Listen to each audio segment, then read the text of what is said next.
नमस्कार, मैं रचना शर्मा चढ़ती कला टाइम टीवी देख रहे सभी दर्शकों का स्वागत करती हूं। आप देख रहे हैं उत्तर प्रदेश के समाचार।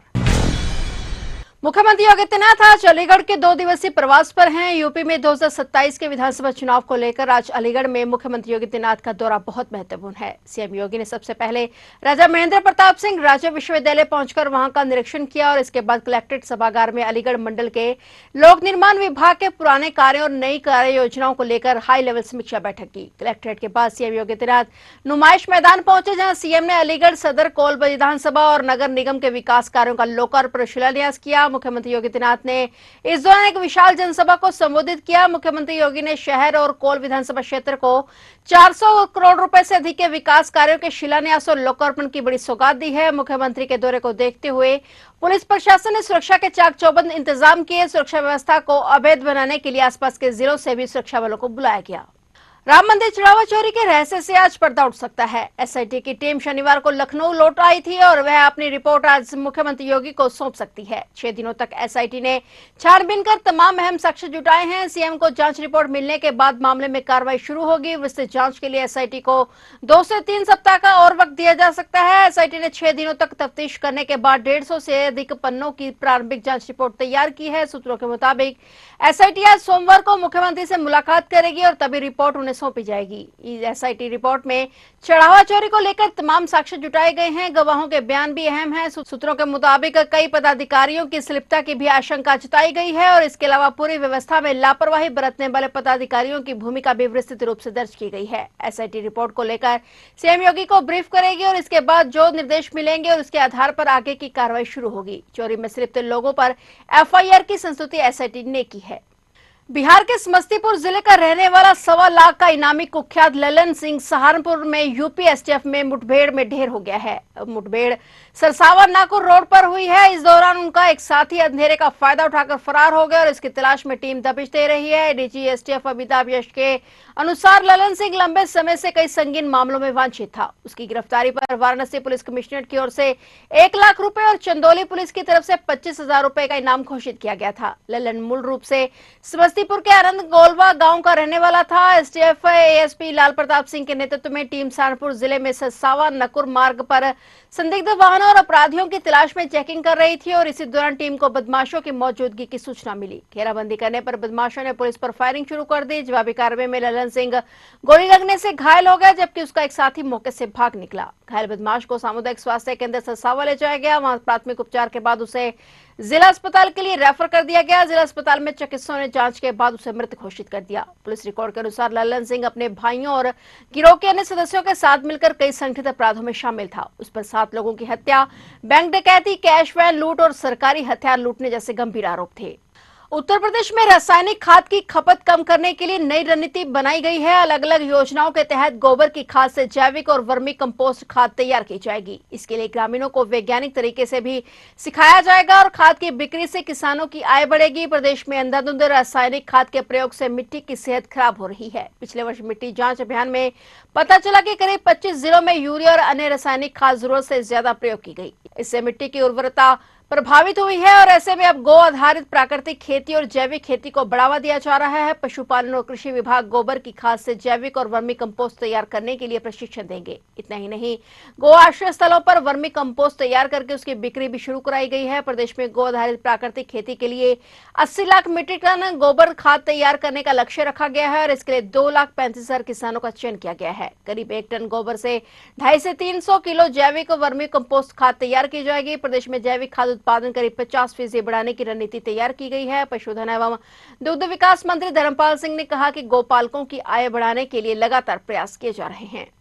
उत्तर प्रदेश के मेरठ में तेज रफ्तार एक इनोवा कार ने पुलिस की गश्ती जीप को टक्कर मार दी, जिससे 7 पुलिसकर्मी घायल हो गए। पुलिस के मुताबिक इस दुर्घटना में 2 पुलिसकर्मियों की हालत गंभीर बताई जा रही है। पुलिस ने कार में सवार युवक को हिरासत में लिया, जबकि उसके साथी की तलाश की जा रही है। पुलिस अधिकारी ने बताया कि हादसा दिल्ली रोड पर टीपी नगर गेट के सामने हुआ। उन्होंने बताया कि इस समय ब्रह्मपुरी थाने की पुलिस टीम नियमित गश्त पर थी और अधिकारी ने बताया कि हनुमान मंदिर के पास तेज गति से आ रही एक इनोवा कार अनियंत्रित होकर पुलिस के गश्ती वाहन से टकरा गई। उन्होंने बताया कि टक्कर इतनी जोरदार थी कि वहां खड़ी पुलिस अधिकारियों की मोटरसाइकिल भी क्षतिग्रस्त हो गई। हादसे में 7 पुलिसकर्मी घायल हुए हैं, जिनमें से 5 को प्राथमिक उपचार के बाद अस्पताल से छुट्टी दे दी गई, जबकि गंभीर रूप से घायल 2 पुलिसकर्मियों का अलग अलग निजी अस्पतालों में इलाज जारी है। अधिकारियों ने बताया कि प्रारंभिक जांच में तेज रफ्तार और लापरवाही को दुर्घटना का मुख्य कारण माना जा रहा है। दिनांक 21 जून 2026 को रात्रि लगभग 2:30 बजे थाना ब्रह्मपुरी के माथापुरम क्षेत्र में सेकंड मोबाइल, फैंटम तथा पीआरवी गश्त मिलान कर रहे थे। गश्त मिलान के दौरान एक इनोवा गाड़ी यूपी 15 EK 3061 तेजी से आकर इन्हें टक्कर मार दी, जिसमें 7 कर्मचारी घायल हुए हैं। घायलों को प्राथमिक उपचार हेतु अस्पताल ले जाया गया, जिनमें से 5 को प्राथमिक उपचार के बाद छुट्टी दे दी गई तथा 2 को हायर सेंटर रेफर किया गया है। मौके से ड्राइवर तथा गाड़ी पुलिस के कब्जे में है। मुकदमा पंजीकृत कर अग्रिम वैधानिक कार्रवाई की जा रही है। गोरखपुर जिले के बलुआ गांव में सोमवार तड़के 16 साल के किशोर ने कथित तौर पर धारदार हथियार से अपने बड़े भाई, भाभी और 3 साल के मासूम भतीजे की सोते समय हत्या कर दी। आरोपी को हिरासत में ले लिया गया है। पुलिस के मुताबिक यह घटना जिला मुख्यालय से करीब 50 किलोमीटर दूर बांसगांव थाना क्षेत्र के बलुआ गांव में सुबह लगभग 3 बजे हुई। उन्होंने बताया कि मृतकों की पहचान अमित गुप्ता, उनकी पत्नी रंजना गुप्ता और उनके बेटे रेयांश गुप्ता के रूप में हुई है। पुलिस अधीक्षक दक्षिण दिनेश पुरी के अनुसार वारदात के समय अमित, रंजना और रेयांश एक ही कमरे में सो रहे थे और तभी किशोर ने धारदार हथियार से तीनों पर हमला कर दिया। पुरी ने बताया कि घटना के समय आरोपी के माता पिता दूसरे कमरे में थे और पुलिस ने बताया कि चीख पुकार सुनकर पिता दौड़कर कमरे में पहुंचे, जहां तीनों खून से लथपथ पड़े थे। उन्होंने अपने छोटे बेटे को हथियार के साथ कमरे से बाहर निकलते देखा और इसके बाद उन्होंने पड़ोसियों को बताया और पुलिस को सूचना दी। सूचना पर एसएसपी और एसपी समेत वरिष्ठ अधिकारी मौके पर पहुंचे। पुलिस ने बताया कि किशोर को हिरासत में ले लिया गया है। शुरुआती जांच में परिवार द्वारा चलाई जा रही दुकान से जुड़ा विवाद हमले की वजह हो सकता है। मामले की जांच जारी है। ये है कि बांसगांव थाना अंतर्गत बीती रात जो है लगभग 3 बजे के आसपास सूचना मिलती है कि एक व्यक्ति के द्वारा परिवारजनों की हत्या कर दी गई।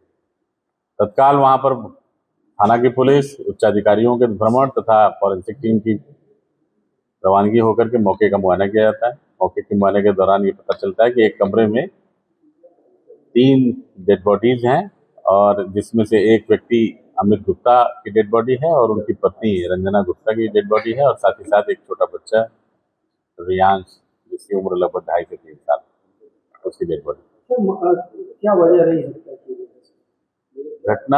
घटना की जो वजह है वो घटना की वजह में ये है कि परिवार में 2 भाई थे, एक नाबालिग बताया जा रहा है और दूसरा जिसकी डेथ हुई है अमित गुप्ता, उनकी उम्र लगभग 30 साल के आसपास बताई जा रही है।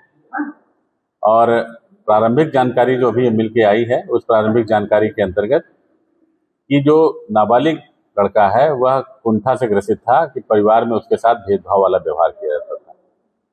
ना उसको खाने को ढंग से मिलता था, ना ही कपड़े उसको पहनने को ढंग से मिलते थे और कुछ वो अपनी जिंदगी में आगे करना चाहता था, लेकिन ऐसा कुछ करने का माहौल घर से नहीं मिल रहा था। इस बात को लेकर कुंठा में था वो, उसी कुंठा के परिणाम स्वरूप ये घटना घटी। क्या करता है? बेसिकली इस परिवार में एक दुकान है जहां पर अंडा, कोको कोला या अन्य चीजें बेचने का कार्य होता है और जो मृतक है वह भी विभिन्न दूरस्थ स्थानों पर जाकर के अपनी जीविकोपार्जन के लिए, नौकरी करने के लिए या लेबरगिरी करने के लिए जाते थे। यह भी लड़का भी जो जिसके द्वारा घटना कारित की गई है, यह भी बाहर जाकर के कई तरीके की कार्य को करने के बाद पैसा कमा के घर लाता था, लेकिन इसके साथ व्यवहार ठीक नहीं था, इस वजह से घटना। हाँ, अभी नाबालिग से पूछताछ हम लोगों की चल रही है और नाबालिग हमारी पुलिस की सुरक्षा में है। बिजनौर के कोतवाली शहर थाने में एक महिला रेसलर ने इंस्पेक्टर के चैम्बर में पेट्रोल छिड़कर खुद को आग लगा ली। घटना रात 10:45 की है। आग लगते ही महिला रेसलर जान बचाने के लिए चिल्लाने लगी और इधर उधर भागने लगी। इस दौरान चैम्बर के पर्दों में भी आग लग गई, जिससे थाने में अफरा तफरी मच गई। मौके पर मौजूद पुलिसकर्मियों ने तुरंत आग बुझाई और उसे जिला अस्पताल पहुंचाया गया। वहां डॉक्टरों ने उसके प्राथमिक इलाज किया और लेकिन हालत गंभीर होने पर उसे मेरठ रेफर कर दिया गया। फिलहाल महिला रेसलर की हालत नाजुक बनी हुई है। डॉक्टरों के मुताबिक वह 60% तक झुलस चुकी है। पुलिस की शुरुआती जांच में सामने आया कि महिला रेसलर का फौजी से प्रेम संबंध था। आरोप है कि फौजी ने शादी का वादा किया था, लेकिन बाद में शादी से मुकर गया और इसके बाद महिला ने उसके खिलाफ रेप की एफआईआर दर्ज कराई थी। हालांकि आरोपी फौजी ने कोर्ट से गिरफ्तारी पर स्टे ले रखा है, जिसकी वजह से पुलिस उसके खिलाफ कार्रवाई नहीं कर पा रही थी और इससे नाराज होकर उसने ऐसा कदम उठाया है। इस मामले में एसपी अभिषेक झा ने थाना प्रभारी सब इंस्पेक्टर अमर सिंह राठौर को तत्काल प्रभाव से सस्पेंड कर दिया है। देखिए, एक युवती है, थाना कोतवाली क्षेत्र की रहने वाली। इन्होंने पूर्व में एक युवक पे जो है दुष्कर्म के संबंध में एफआईआर करवाई थी। 2 एफआईआर करवाई थी। जो पहली एफआईआर थी उसमें साक्ष्य नहीं प्राप्त हुए थे। जो तिथि और जो घटना जिस प्रकार से बताई गई थी उसमें साक्ष्य संकलन के आधार पर अंतिम रिपोर्ट जो है प्रेषित की गई थी। और उसके उपरांत इन्होंने पुनः एक एफआईआर इसमें करवाई थी, जिसमें कि माननीय उच्च न्यायालय के आदेश के क्रम में उसकी गिरफ्तारी पर जो है रोक था और इसलिए जो है उसके विरुद्ध आरोप पत्र प्रेषित किया गया था, जो विवेचना में तथ्य प्रकाश में आए थे। सीतापुर में 21 साल पुराने सपा के जिला कार्यालय पर बुलडोजर चल गया। देखते देखते बिल्डिंग मलबे में तब्दील हो गई। पुलिस की मौजूदगी में प्रशासनिक अधिकारियों ने जमीन खाली करा ली और यूपी के सीतापुर में टाउन हॉल परिसर स्थित समाजवादी पार्टी के जिला कार्यालय को सोमवार को प्रशासन ने जेसीबी चलाकर ढा दिया और पुलिस बल और प्रशासनिक अधिकारियों की मौजूदगी में पहुंचे और बुलडोजरों ने पूरी इमारत को ढाकर मलबे में तब्दील कर दिया। इस कार्रवाई से पूरे इलाके में अफरा तफरी का माहौल रहा। मौके पर भारी संख्या में लोगों की भीड़ जमा हो गई। हाल ही में डीएम कोर्ट ने टाउन हॉल परिसर की जिस जमीन को राज्य सरकार में निहितीकरण का आदेश दिया था। समाजवादी पार्टी का दफ्तर 21 साल से यहां संचालित हो रहा था। बताया गया कि यह जमीन सरकारी थी और इस बेशकीमती सरकारी जमीन को कब्जा मुक्त कराने के लिए काफी समय से प्रशासनिक गतिविधियां और कानूनी प्रक्रिया चल रही थी। प्रशासन लगातार इस परिसर को खाली कराने के लिए नोटिस और निर्देश दे रहा था। खाली न करने पर आज बुलडोजर से इसे ढा दिया गया। तो आप देख रहे थे उत्तर प्रदेश के समाचार और नए समाचारों के साथ फिर से हाजिर होंगे। तब तक के लिए देखते रहिए चढ़ती कला टाइम टीवी।